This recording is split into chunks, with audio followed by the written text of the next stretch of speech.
Representative Justin Amash making the case for impeaching the president, the first Republican congressman to do so, tweeting, quote, "Here are my principal conclusions. 1, Attorney General Barr has deliberately misrepresented Mueller's report. 2, President Trump has engaged in impeachable conduct.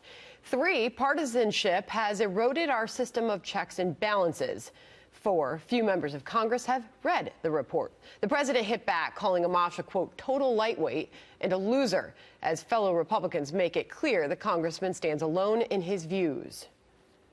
This is exactly what he wants. He wants to have attention. He votes more with Nancy Pelosi than he ever votes with me. It's a question whether he's even in our Republican conference as a whole. My own view is that Justin Amash has reached a different conclusion than I have. Let's bring in Arizona Republican Congressman Andy Biggs, member of the House Judiciary Committee. Good morning to you, Congressman.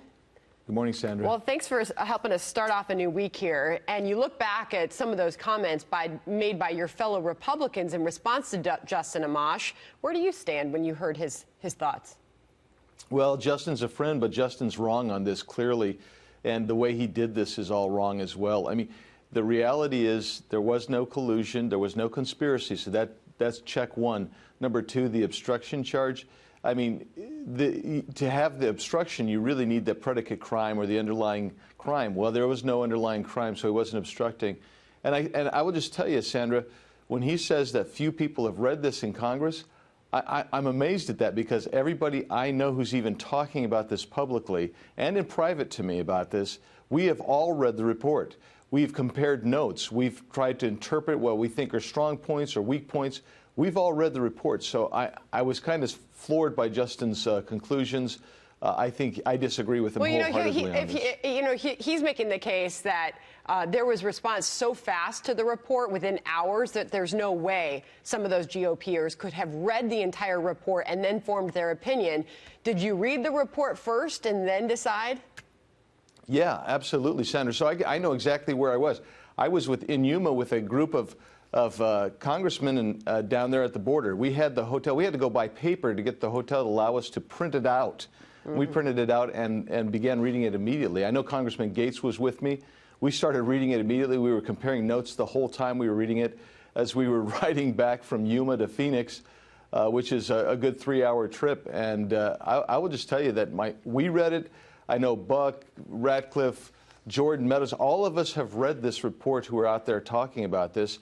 Collins has read it. We've had meetings about it.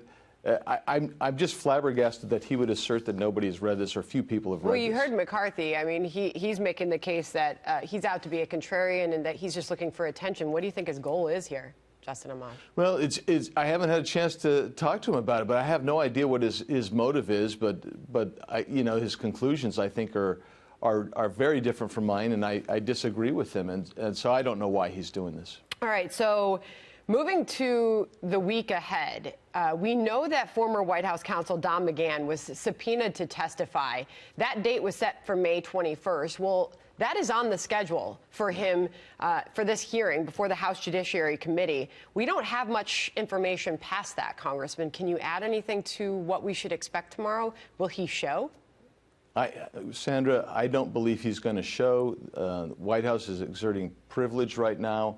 Also, what I would tell you, I think this is aspirational on the part of the Democrats. They continue to want to create this narrative that there was something impeachable. That they're basically running this like it's impeachment. That's really what they're trying to do, and I just don't think that you're going to see cooperation at this point. Is this expected to be an open hearing? Do you know any other details about it? No, I'm kind of like you. I saw it on my calendar. It's like, what? I didn't think he was coming in. So we've been trying to make sure that if he does come in, that I am prepared with the questions I want to ask Mr. McGahn. Actually, I have some ideas of what I want to ask him, but I think that privilege is going to be asserted, and he's not going to be there. Well, he was featured prominently, obviously, in the obstruction portion of the Mueller report. So he's been subpoenaed, and they're also after all the documents pertaining to that, what he has said on the record. So do you know anything further about documents being provided? The White House has said no in the past. Any other information there? Right. No. Right now, there's no documents being provided and none offered, and they're just sitting behind the privilege right now, and the Democrats, You know, what happened to them is when Mueller came out and said there was no conspiracy, then all of a sudden the obstruction of justice had to change its direction as well. So now they're basically on a fishing expedition trying to find stuff, and the White House is just saying we're not going to play that game. Got it. So, but to the best of your knowledge, to finish up here, you do not think that Don McGahn plans to show up at that hearing?